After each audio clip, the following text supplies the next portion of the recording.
നമ്മൾ ആദ്യം പറഞ്ഞ നമ്മുടെ സുന്ദരിയായ ചേച്ചി നമുക്ക് അവരോട് ചോദിക്കാം എങ്ങനെയായിരുന്നു അവരുടെ എക്സ്പീരിയൻസ്. കല്യാണമൊക്കെ കഴിഞ്ഞ് ടെൻഷനൊക്കെ അടിച്ച് ഇങ്ങനെ നിൽക്കുകയാണ്. എങ്ങനെ ഉണ്ടായിരുന്നു നമ്മുടെ കല്യാണവും കാര്യങ്ങളും ഒക്കെ? കല്യാണത്തിന് കയറുന്നതിന് പിന്നെ ഭയങ്കര ടെൻഷനായിരുന്നു. അപ്പോൾ ഞങ്ങൾ ഇപ്പോൾ ശരിക്കും കയറുമ്പോൾ നല്ല ടെൻഷനിലായിരുന്നു. ഞാൻ ആ മേക്കപ്പ് റൂമിലേക്ക് ഇരുന്നിട്ട്. അപ്പോൾ പക്ഷേങ്കിൽ കയറി കഴിഞ്ഞ് കുറച്ച് നമുക്ക് മനസ്സിലായി. എല്ലാ കാര്യത്തിനും രാവിലെ എല്ലാം ചെയ്യുന്നുണ്ടായിരുന്നു. ഞങ്ങളൊന്നും അറിയേണ്ടി വന്നില്ല. നമ്മൾ 5-6 ഇവരുടെ അത്രയും പെർഫെക്റ്റ് ആയിട്ട് ചെയ്യുന്ന നമുക്ക് പർട്ടിക്കുലർ ആയിട്ട് ടെമ്പിൾ ലുക്ക് തന്നെ വേണമെന്ന് ഭയങ്കര നിർബന്ധമായിരുന്നു. പെർഫെക്റ്റ് ഒന്നുമില്ല, ആയി പോകുന്നതാ കേട്ടോ.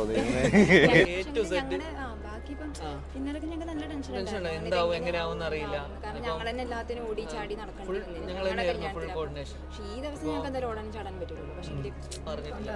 അതല്ല എൻട്രൻസ് തൊട്ട് ഒന്നും അറിഞ്ഞിട്ടില്ല. എല്ലാം ഇവര് തന്നെ ചെയ്തിട്ടുണ്ട്. ഗണപതി ഡെക്കറേഷൻ സർപ്രൈസിങ് ഞങ്ങൾ പറയാത്ത കാര്യങ്ങളും അതിൽ ഇൻക്ലൂഡ് ചെയ്തിട്ടുണ്ട്.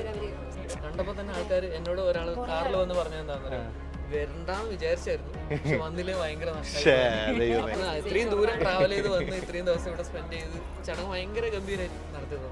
ഒന്നും പറയാനില്ല. കണ്ണുകാരുടെ അപ്പം ഞങ്ങൾ ഈ പറഞ്ഞ പോലെ പരിപാടിയൊക്കെ സക്സസ്ഫുൾ ആയിട്ട് കഴിഞ്ഞിരിക്കുന്നു. ഞങ്ങൾ പറഞ്ഞിട്ടുള്ള ഒരിക്കലും ഒരു പ്രൊമോഷനേ അല്ല. അത്രയും ആത്മാർത്ഥമായിട്ടാണ് പറയുന്നത്.